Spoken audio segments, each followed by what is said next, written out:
Hello. Um, I kind of might be kind of slow today. I've had two nights that I fell asleep fine, easily, but um, woke up. I know at one night I woke up in the middle of my sleep, and and then another, and then both mornings I woke up too early, a lot earlier than I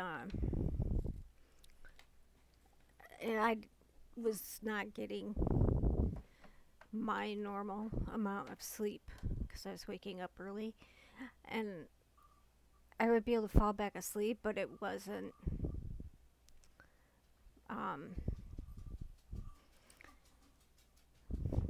restful. I didn't, I felt kind of sluggish throughout the day, whereas I had some good energy and was getting things done, and um, so then there was two nights of the so far waking up too early, um, and not feeling rested for the day. So, um, really hard to think. It's really slow thinking. I don't feel sad or anything. Just, slow and like I can't make decisions. Having a hard time. You know, it's not like it's really weird about difficulty. That was weird noise from nowhere. Um, when you have a psychiatric disorder and you have trouble making decisions, it's not like I see all my options and I just don't know which one to choose. It's like that part, it's more like that part of the brain that functions as the part that helps you weigh in, um, is just been plucked straight out of your head. I mean, it's not like, gee, I don't know which one to pick. I like this one because of this, and I like this one because of this. You literally don't have the ability to figure out why you might like A or B. It's just A and B. And so then, those are the times when I feel most dependent on people that I trust because I'm like, I can't make a decision. I mean, I literally cannot do the process of decision making. And so I know my mom probably gets tired of it, and I have to like read her body language if she's, like, what do you think? Do you think I should do that? Does that sound like an okay idea? Should I do that?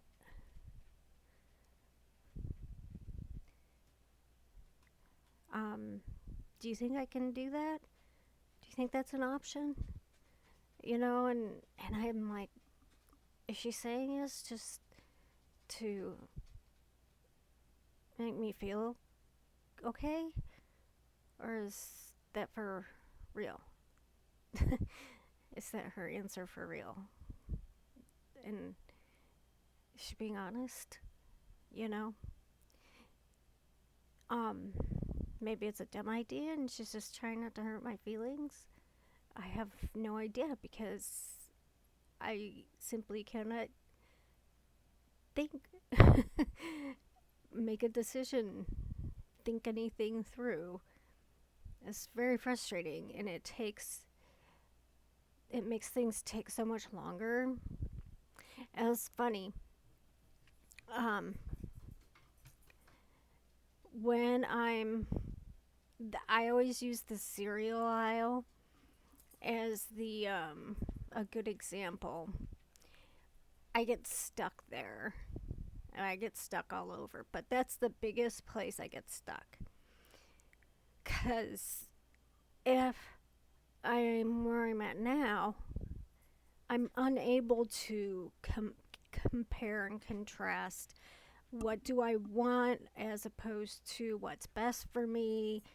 Um, how much more is the name brand compared to the store brand? And is it worth saving the money or is it crappy? I just lack that. And so I'm like just staring at this wall of boxes and I can't figure out how to figure out which cereal to get. Um, and so it's like, if somebody else is with you, you're really annoying because they want you to hurry up, and you're like, well, which should I get? Well, whatever one you want. Yeah, but I don't think you understand. I can't process that right now. And it's not just about what I want. I have to have something that has, fiber in, but that, I'm like, just tell me what to get. Just tell me what is the best option. Here are my requirements. You tell me so we can move on. And when I'm manic, not hypomanic, but manic more, a similar thing happens, only it's the opposite, and I still can't make the decision. I'm so overwhelmed with the options, and I can't focus on any one enough to pay attention long enough to know which one has most of what I would like it to have. And I'm bouncing back and forth, and um, in fact, um, it probably takes me longer to make a decision when I'm manic than depressed. But it's a different thing that is happening. Um, I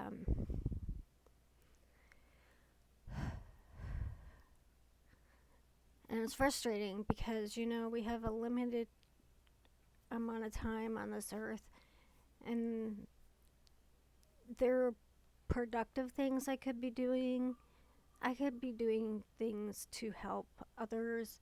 I could be creating something. I could be just doing anything. I could be playing solitaire in front of the TV, and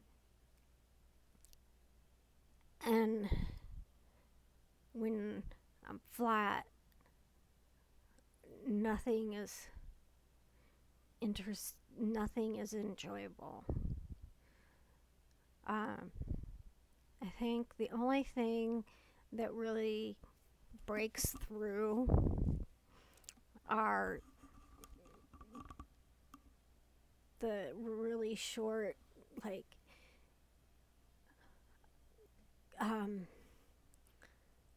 videos of animals doing funny things and some TikToks. That's those things sometimes can make a dent in the flatness, the density Um, but pretty much everything else is nothing, not in a sad way, but in a quite literal way. Um, and I think that it's a waste of time. Why my eyes always look so droopy? I haven't even taken my medicine yet. My eyes are, to me, look like um depression is a waste of time. It literally is. I can't, I don't have any good ideas. Um, I can't make decisions. I don't have a lot of energy, enough energy. And this tooth is longer than the other one. It's driving me crazy. Um,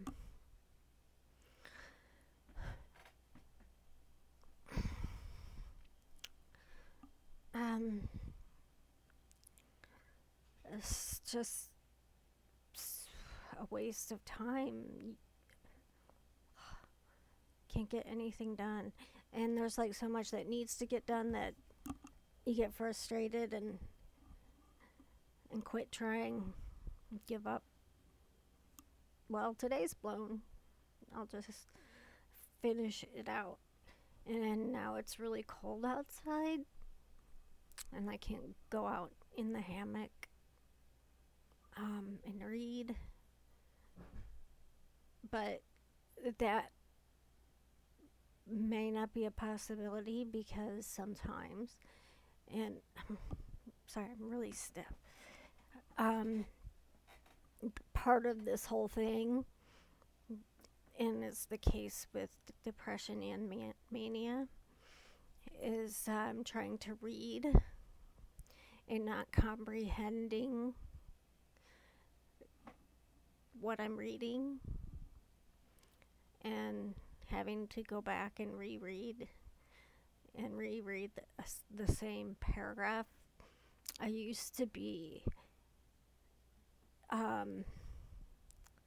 what's that word?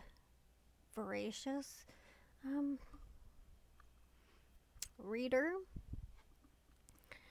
but I can only read so much. And what I mean by that is I can only get through a small amount in a short, it takes me longer. So I can't read as, like page turner. It's like 4 pages and half an hour's going by because I had to reread it. And if it's depression, it's because the part of my brain that retains stuff is gone. It's like somebody's put a blockade on just about everything my brain does except eat, talk, and, the basics. And then in mania, when I try to read, I can't. Well, you have to sit still, first of all. And then, but I used to go for walks, like really long walks with a book in my hand and read. Um, that's hard to do with bifocals, which I have now, because the line's right about there. And I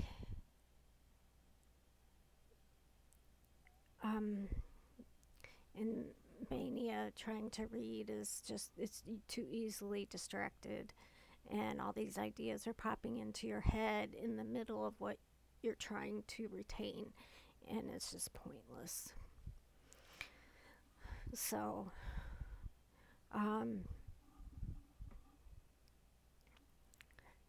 that's pretty much how it goes with everything. I typically, all the things that I do on a daily basis is wasted, days wasted, time wasted in places where my brain is flat and unable to function um, with any normal amount of speed. And, like someone could just ask a question and it's like,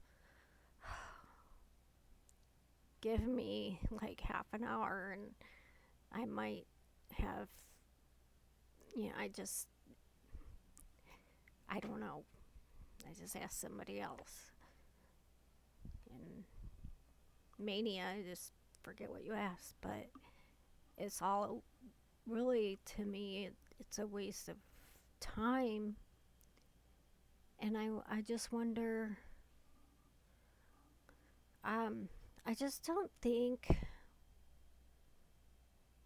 people, most people without a chronic illness or disorder, I don't think they quite understand how good they have it. I mean, you can bitch and bitch about whatever work. Well, wish I could.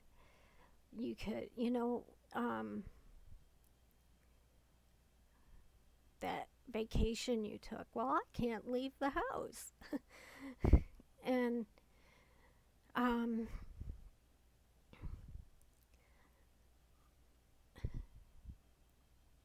and people are so, maybe not so much now that we're in quarantine, but I'm referring to throughout my life.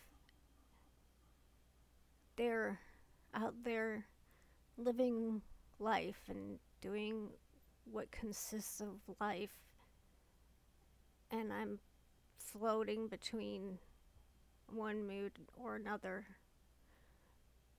at the I'm like a little dinghy in the ocean at the mercy of massive waves and rogue waves. So I'm like, you don't know, to be able to make a decision without getting lost in my head would make my life so much easier. I would, come off as less indecisive, and it's not that I'm indecisive. I wouldn't have to depend on others to deal with input for me. It's like I don't need a service dog. I need a service brain that I can take with me to think for me. Because my brain's not doing it very well. So that's about where I'm at today. Every day is different. Um, I never know. I never know what my day's going to be like. I open my eyes in the morning and I have no idea what's in store for me today. Who am I going to be today? What person am I going to be today? I mean, people wake up and, for the most part, are the same person they were when they went to bed. But not some of us. Well, that's kind of I'm gonna change gears here. I have crazy hair. It's blue and pink. And I was like thinking, you know, well, I'm not working. I always wanted pink, some pink, but I didn't because of where I worked. We were expected to look professional, and I don't have to worry about that right now. So, um, decided to have a little fun.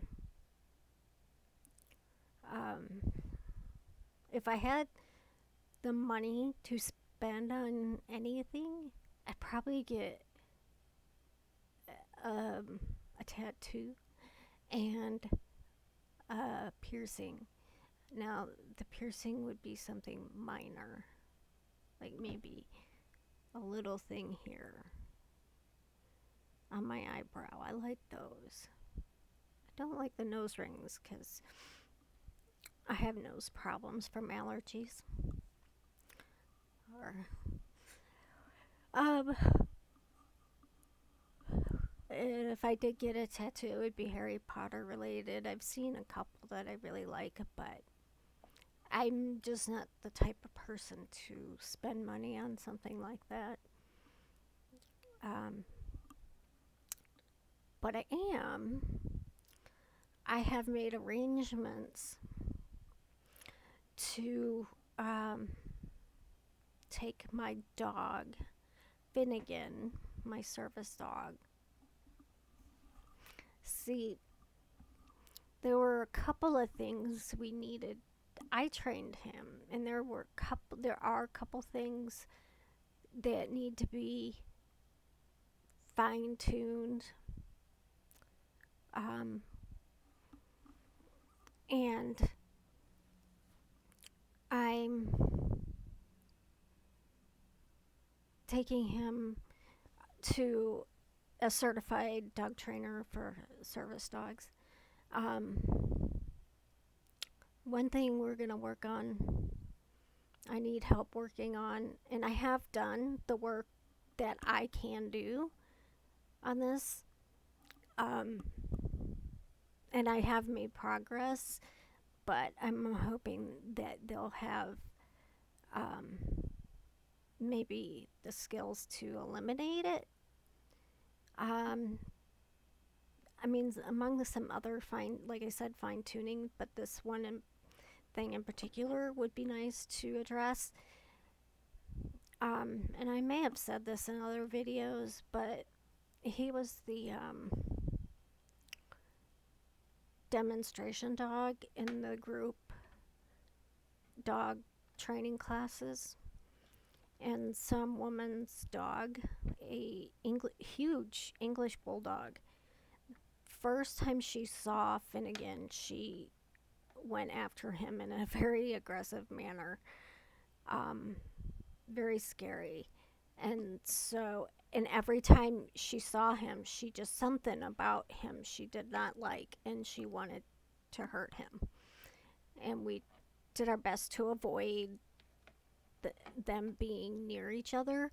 And I was completely around the corner, and the dog got out of its harness and charged me and Finnegan, but her focus was on Finn. And we were like trapped by this tall cat housing thing. And to get him out of her way, I had to hold him up above my head. And he, he weighs 30 pounds. And I had to hold him up. And she was like jumping, trying to get to him to hurt him. And I could feel him trembling in my hands. And after that, he, not right away, when he'd be on a leash, another dog would approach him. He was okay at first. But if they move beyond this, and naturally dogs go nose to nose, and then they go along the side, and then they do the butt thing. As soon as they would get like this, he he started snapping. And what that is that's you're encroaching on my space. Back up. That's what he's saying. That's what that behavior is. I also think there's a component that he felt or feels like he's supposed to protect me from other dogs after that experience. I was happy to see that. I worked with him with dogs he knew.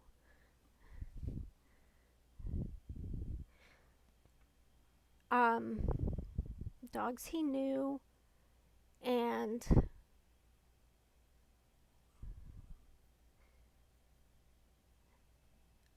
two dogs from the dogs he lived with, just so it could be what we did muscle memory, and then a strange dog. Um, to just walk up, stop, and walk by without incident. And I was happy to see. One day I was walking down the street with him, and this aggressive dog came charging out from somewhere, this house, but I don't know if she was in the backyard or on the deck or what, because I didn't see her. And um, came into the street, like off of her property and into the street. And she was going right at Finnegan. And it was a boxer like thing. It was a smushy face type dog. It was a lot like the scary bulldog that we had the incident with, and she came right into his face. She wasn't paying any attention to me, and so what? But she was her behavior was um this strange dog needs to get off my street. That was her. She didn't care about me, but this dog needed to go. So, um, Finnegan turned to meet her and get between her and me, which is, I guess, I mean, that's what he, not that what he's trained to do, that's just what he should do. And he didn't go for her or anything. He just stood there and stuck his chest out a bit and kind of was like, he was a little bit like, yeah, bring it on. And I'm like, dude, you're a little smaller than her. She's going to kick your butt. And I thought he was going to do that thing. And if he would have done that snap, snap, snap in the face thing, we would have had a bloody, bloody mess in the street. So, if they have a way that I don't know of to make me more at ease, that we can fix this, um, I'm.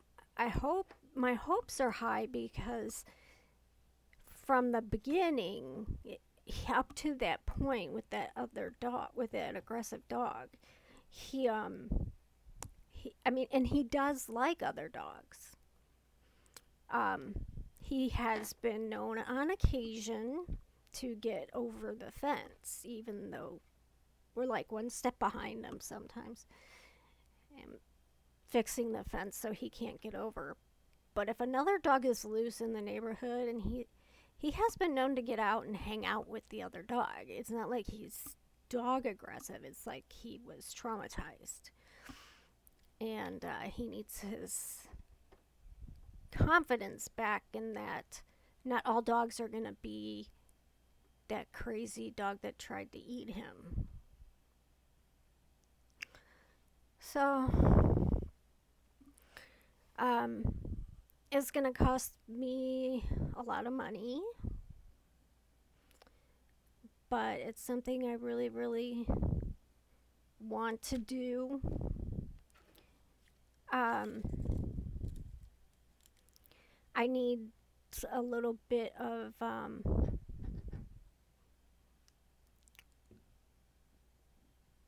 validation on what I've already trained him to do from professionals.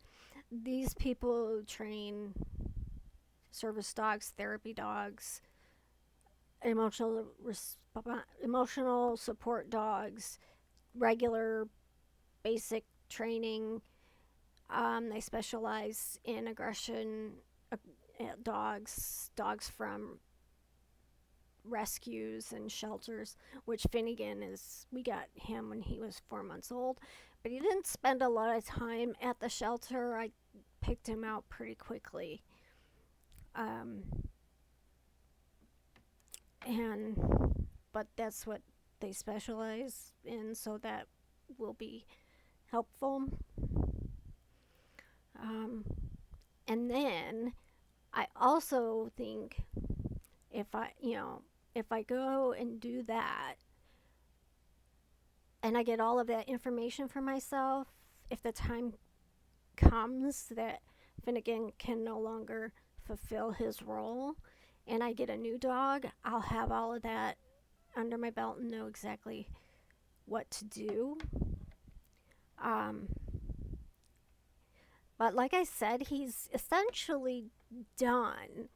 I just need um, some tips on some things to just make it crisp, make it, yes, I've been through training.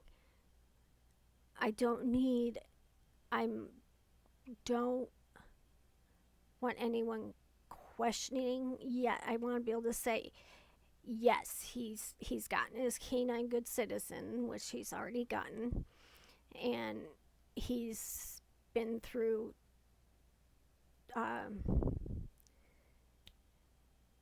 service dog training, because the reason is because I'm not a certified dog trainer. They don't have to. Joe Blow can train his mutt to do two, I think it is, tasks, and there you go. And they has to behave in public. You don't have to be trained by a service dog trainer, certified trainer. Um, but I live in a small town and everybody knows everybody. And everybody owns something that I need to go in that building. And I, I don't want them to harass me with my dog. And I'm going to be pulling the papers out. Here's his training. You cannot say he cannot come in the store. Because one of the board members runs the only grocery store here, and I have not seen him. Um, but if he saw me, he's a big fat. Well, actually, he's a teeny tiny guy, so he's a teeny tiny jerk. And if he did run into me at that grocery store, he would definitely make life difficult for me. Try to anyway, and so um, I want I want there to be no gray areas. Um, and there is a little bit of negative stigma. Is that redundant? Is I guess stigma is inherently negative. So anyway, there's some, when you say owner trained, especially when you say owner trained to a trainer.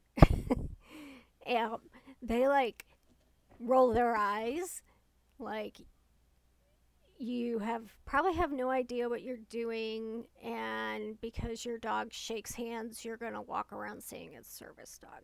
That's what immediately comes to mind to trainers when they hear owner train. They don't take you seriously. Um, so that's kind of why, um, get a little street cred. Um, so, uh,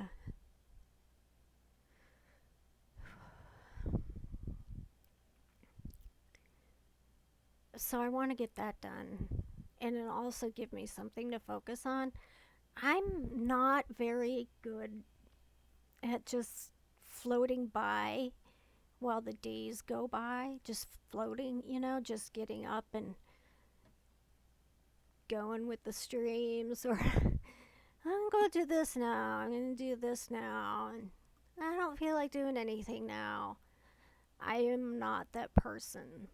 Every day I have must have a goal, a plan to reach that goal, and if I do not accomplish those goals at the end of the day, I feel rotten, and I will try to do other things to counteract a little bit of what I failed to do. Um, like if I was supposed to go to take something to the post office to be mailed, well, I'll get it ready tonight and take it in the morning. You know, like just, and my day has to be structured. My brain's already afloat, you know. Um, and it it would waste even the good days, and nothing would get done. I'd just like be I I wouldn't even be able to do like the things that are enjoyable. I wouldn't be able to, if I can't see them, first of all, and I say this all the time, it's from the stupid ECT brain damage. If I can't see it, it doesn't exist. When I stopped working, I made a point to do a nice, good cleaning of my living area. And I would find things, and I was like, oh my God, I have totally forgot this existed. It's not like I couldn't find it, it was gone. It didn't exist, and it didn't bother me one way or the other. And then I find it, and I'm like, gosh, I could have been doing this the whole time. I forgot about this. And so, um, I can do one that I did do when I was when I had the energy. Maybe I just used too much on that one day, but hold on, let me go get it. All right, I make brooms. I make witch brooms is what I call them. So this is a Gryffindor inspired broom.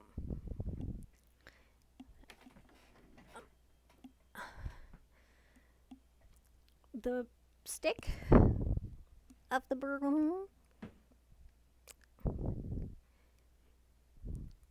I dragged it out of the woods myself, got the um, bark off, hand sanded it, hand stained it. It took so many coats to get it to be completely black. Um, used ebony stain. And then I glossed it, but I put some gold, like glitter, on it first. Um, so the glitter will stay on. Um, I did see a dull spot the other day that I need to shine up. And then Um, I it's not complete yet. I'll show you. This is the there we go. Okay, this is the wand holder. It's leather. Um, this is the wand. It's got a little tassel on it. That's pretty cool. And then this is leather. This is ribbon. I'm going to tidy this up a little bit. It's a little. I ran out of super glue. Um, and here is coming in the mail. Right here is going to be a Gryffindor pin. You know, like with the lapel pin or something. It's going to go right here. I can't take the. Let me see if I can get the wand out without it messing everything up. The first time I put it in. Okay, yeah, it's going to come out.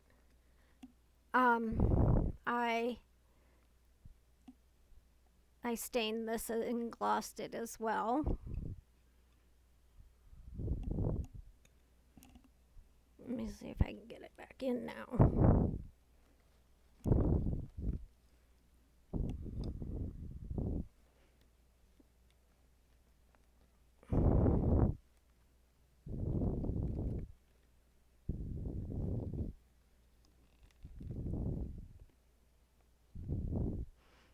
I don't have it quite all the way in.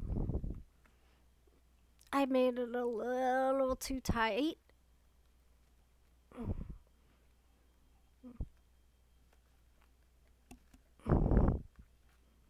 no, I'm gonna have to re-glue. Sorry, hold on.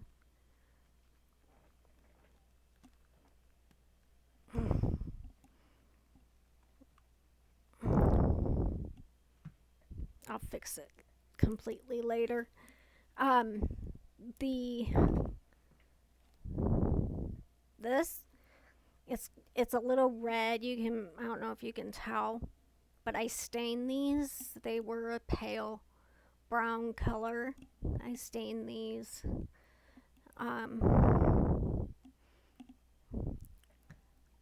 have others that are mine. I'm gonna try when I have this when the pin comes in the mail. And I have everything how I would like it. I'm gonna put it on. I think I'm gonna put it on Etsy and see if anybody will buy it. Cause I've seen some brooms on there. I mean, if not, I don't care keeping it. It's pretty cool. I don't know if I can part with it. I wanna anyway. And now because I'm just like that, I'm gonna have to make a Slytherin, Ravenclaw, and Hufflepuff inspired broom too. I wish I could get this in better the way it was.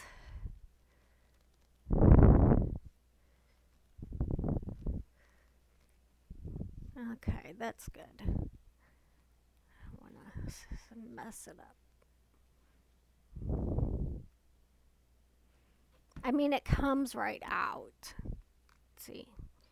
It'll come out. I can get it on and off better that way, but so